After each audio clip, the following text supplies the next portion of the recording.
भारतीय किसान यूनियन अमावत ने बड़ा फैसला लेते हुए कहा है कि 5 राज्यों में आगामी चुनाव होंगे जिसमें किसान बीजेपी का विरोध करेंगे और भाजपा को वोट नहीं देंगे। 6 नवंबर को दिल्ली में देश भर की किसानों की एक महापंचायत होगी जिसमें किसानों के मुद्दों पर चर्चा होगी और भारतीय किसान यूनियन अमावत के राष्ट्रीय अध्यक्ष ऋषिपाल अमावत ने हिसार की जाट धर्मशाला में किसानों की एक बैठक ली। इस दौरान ऋषिपाल ने कहा कि प्रधानमंत्री नरेंद्र मोदी ने जो हमसे वादा किया था एमएसपी को लेकर वह सब झूठा साबित हुआ। को लेकर मैं ये कहूँगा, पहले तो मैं आपके चैनल का स्वागत करता हूँ कि आप हमारे किसानों की मजदूरी आवाज़ उठाते हो। और आज की मीटिंग का मैं कहूँगा बड़ी सफल मीटिंग रही है। हमारे राष्ट्रीय अध्यक्ष किसानों के जो मसीहा हैं तो ऋषिपाल अमावत जी, वो यहाँ पहुँचे हैं चीफ गेस्ट के तौर पर, और उन्होंने जो हमारे को दिशा निर्देश दिए हैं उनके अनुरूप हम कार्य करेंगे और उसमें संगठन को भी बढ़ाएंगे। और जो इनकी बात, जो एमएसपी की बात आई है कि जब तक एमएसपी नहीं तो वोट नहीं, उसके बाद आई कर्जा मुक्ति की। जैसे मोदी जी ने कहा था कि कुर्सी बैठ दे कर्जा मुक्त कर दूंगा किसानों को, कराया तो नहीं। 15-15 लाख खाते में आ जाएंगे, 2-2 करोड़ रोजगार दूंगा। एक भी बात पे कहीं इनकी कोई मांग किसान की पूरी नहीं की। तो जब तक ये किसानों की जो मांग पूरी नहीं हो जाती तब तक हमारी लड़ाई और हम मैदान में रहेंगे।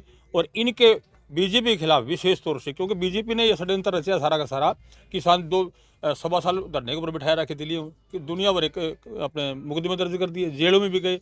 तो इनके हम यही कहेंगे कि भाई इनको किसी भी सूरत में सरकार में नहीं आने देंगे। और जब तक किसान और मजदूर गरीब का बेटा हिंदुस्तान की प्रधानमंत्री कुर्सी पर नहीं बैठता, सीएम की कुर्सी पर नहीं बैठता, तब तो हम चैन से नहीं बैठेंगे।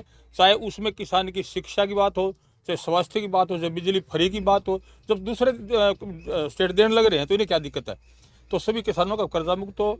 और मैं एक बात और कहूँगा, जैसे बड़े बड़े उद्योगपतियों के ये कर्जे माफ़ कर रहे हैं, एक उद्योगपति का कर्जा माफ़ ना करके अगर किसान ना कर दे पूरे हिंदुस्तान का कर्जा माफ़ हो जाएगा।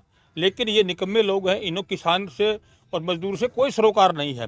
तो मैं तो इनकी निंदा करता हूँ और ऐसे इन लोगों को सरकार में रहने का हक नहीं है। और आज किसान जो है जागरूक हो चुका है, बिल्कुल पूरे तौर से अवेयर हो चुका है कि अभी किसका क्या करना है।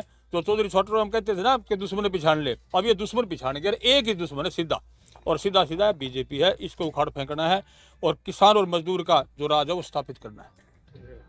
ये हमारा पूरे देश में चल रहा है। मेन मुद्दे जो हैं किसान को जागरूक करने का है।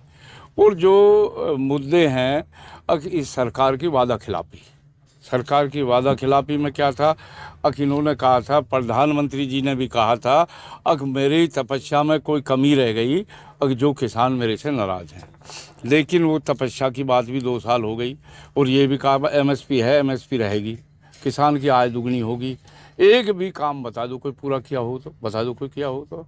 सिर्फ और सिर्फ अडानी अंबानी।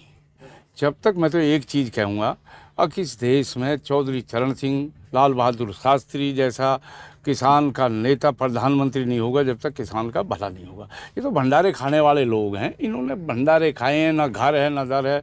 एक बाबा बैठा रखा, किसी पर बिल्डोजर चला दो।